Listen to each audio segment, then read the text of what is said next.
J'étais SDF moi, et sans domicile fixe. C'est-à-dire j'ai dormi pendant 5-6 mois à la rue. Il n'y a rien de pire pour une femme que d'être à la rue et d'être une femme. Juste par exemple les règles, comment tu gères les règles, comment tu arrives à te laver. C'était un combat, c'était horrible.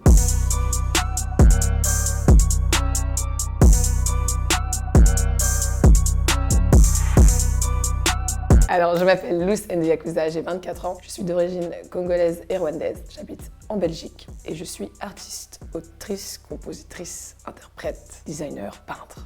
You name it.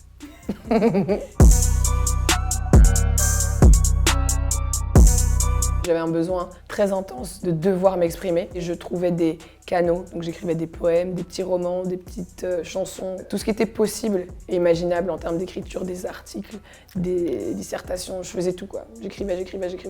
Je pense que j'ai eu besoin de m'exprimer dû aux séparations que j'ai vécues très jeune avec ma famille, à cause de la guerre, à cause de... C'est un peu l'histoire classique des Congolais qui sont nés dans les années 90. À l'époque, ils emprisonnaient tous les Rwandais parce qu'ils étaient Rwandais et qui étaient au Congo. Et ma mère a été une des victimes de ces raids-là, complètement racistes d'ailleurs.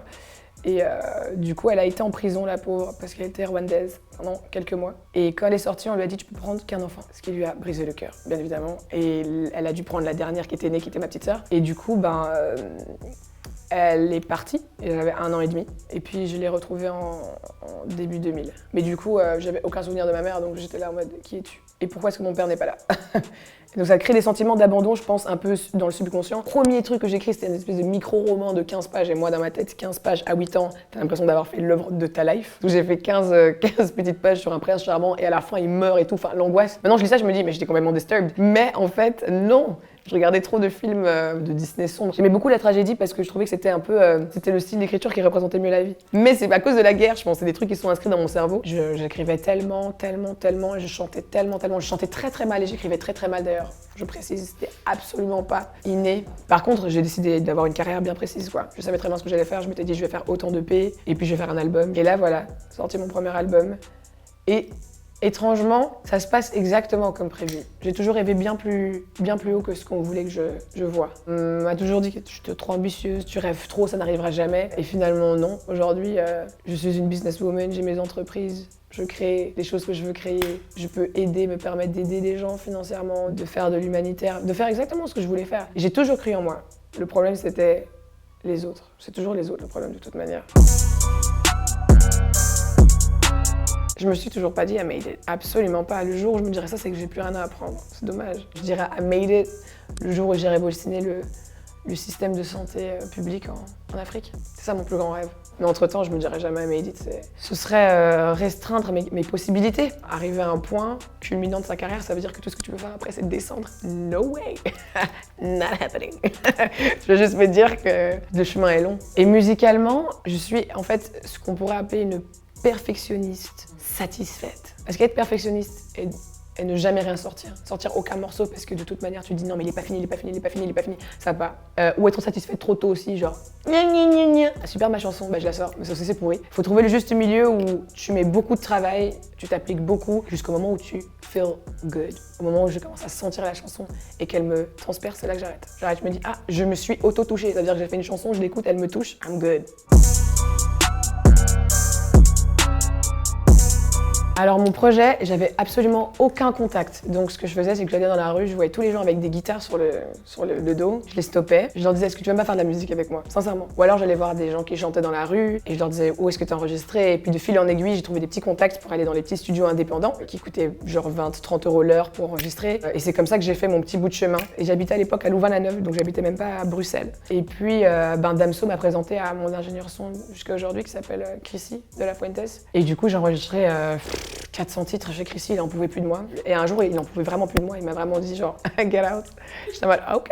Quand t'as rien à perdre. J'avais absolument rien à perdre. J'avais tout à apprendre. Et dans ma tête, quand j'avais 18 ans, je me disais « il faut que je sorte des EP ». Un jour, quelqu'un a fini par me remarquer, à force de forcer. Et quand on force, on y arrive. Pareil pour les concerts, j'acceptais toutes les demandes de live. Tu me disais « fais un concert dans les toilettes », j'allais venir faire un concert dans tes toilettes, tu me payais 20 €, je venais, je donnais toute mon âme. Et en ce qui concerne les featuring, c'est la MIF. À part Da Supreme, qui est un artiste italien que j'ai découvert récemment et tout. Et sinon, Hamza et Damso, c'est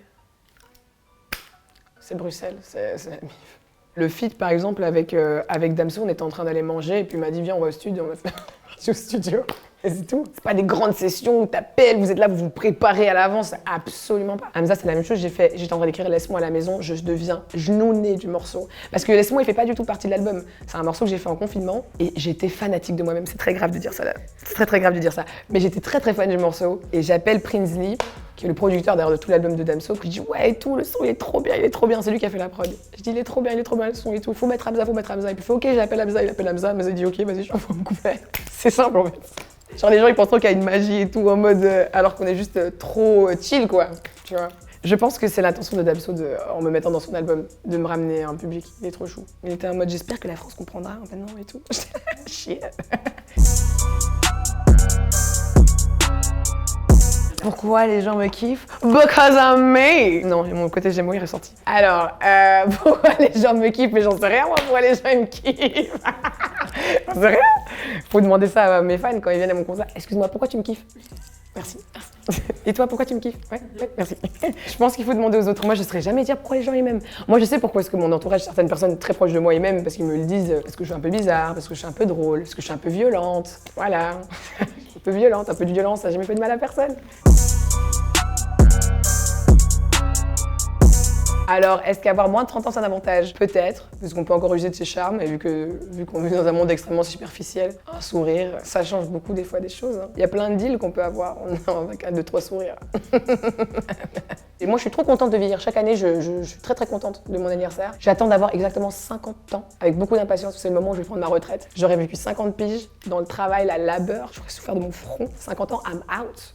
Et donc j'attends, chaque année, je suis en mode, je me rapproche de mon but de retraite finale. Moi, j'aime tous les âges, j'aime tout le monde, j'aime... Avoir moins de 30 ans, j'y pense jamais, je me dis jamais j'ai moins de 30 ans. D'ailleurs, la plupart des gens pensent que j'ai genre 28 ou 29 ans, depuis que j'ai 16 ans. C'est avantageux dans la société, c'est sûr. Je suis pas dupe, dans la société, c'est toujours bien vu d'être jeune, la petite. Une jeune nouvelle chanteuse, Marie-Pierre Akakoma. Lucène Yakuza, mon Dieu, faut que j'arrête de me présenter avec mon prénom, oh my god!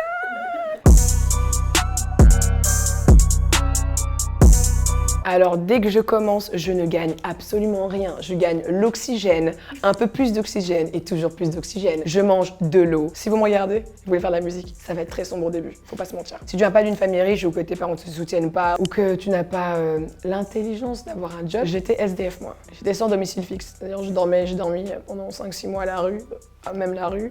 Et la deuxième fois, je dormais dans un studio d'enregistrement. J'étais tellement chiante avec les ingés que je vivais dans leur studio. Mais c'était très compliqué, hein. Survivre, c'était très compliqué. J'ai survécu beaucoup grâce à la générosité de plein de gens. Il y a plein de gens qui savaient que je me dédiais à mon rêve et qui, dans des élans de générosité, des fois, ils m'amenaient de la nourriture, avec des cousines qui me faisaient des sacs. Sarah, shout out à toi, Sarah, a abusé dès qu'elle avait 20 balles. 20 balles à l'époque, c'était de la richesse. Moi, le seuil de richesse commençait à 20 €. Et puis, je faisais des petits jobs très très sombres.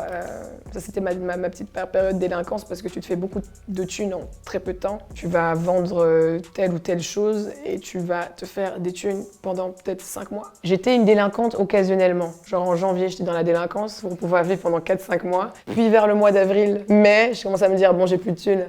Je vais redevenir délinquante pendant un petit moment. Et voilà, c'était toujours comme ça en fait. Je dis délinquant pour ne pas dire ce que je faisais parce que c'est nul. Mais j'ai pas envie d'influencer les jeunes auditeurs, hein, parce que visiblement les artistes sont responsables des enfants d'autrui. Il n'y a rien de pire pour une femme que d'être à la rue et d'être une femme. Juste par exemple les règles, comment tu gères les règles, comment tu arrives à te laver, c'était un combat, c'était horrible. Mais la lumière dans le tunnel, la foi, Dieu, une foi inébranlable, je n'arrive pas à ne pas croire en moi, c'est impossible. Ils ont essayé, la vie a essayé, de la rue, ce que tu veux, des agressions en pagaille, tout ce que tu veux, mais c'est impossible que je ne croie pas en moi. Pourquoi est-ce que je ne croirais pas en moi? C'est pour surtout ça, je me dis toujours, mais pourquoi pas? Je vois des petites lumières au fond, et puis t'arrives et t'avances, et au fur et à mesure que t'avances, ça devient un gros spot. Et aujourd'hui, je suis devant des projecteurs. Je dirais aux jeunes que personne est responsable de ta vie à part toi-même. Il n'y a que toi qui peux t'aider. C'est via ton individualité que tu vas gagner, en cultivant l'amour de soi. Et cultiver l'amour de soi, c'est comme la confiance en soi. C'est un réel travail. Il faut le faire tous les matins, tous les soirs, dès qu'on peut, une fois par semaine, au début, whatever. Fais des cours de yoga ou joue aux cartes avec tes amis, whatever that makes you happy. Il faut vraiment se concentrer je pense, à se faire du bien. Et pour rester en fait mentalement équilibré, quoi. Trouver cette espèce de balance. Moi, je dirais aux gens de ne pas lâcher l'affaire, de croire en eux. Et croire en soi, c'est comme je dis, un travail. D'aimer les autres aussi. Treat each other well.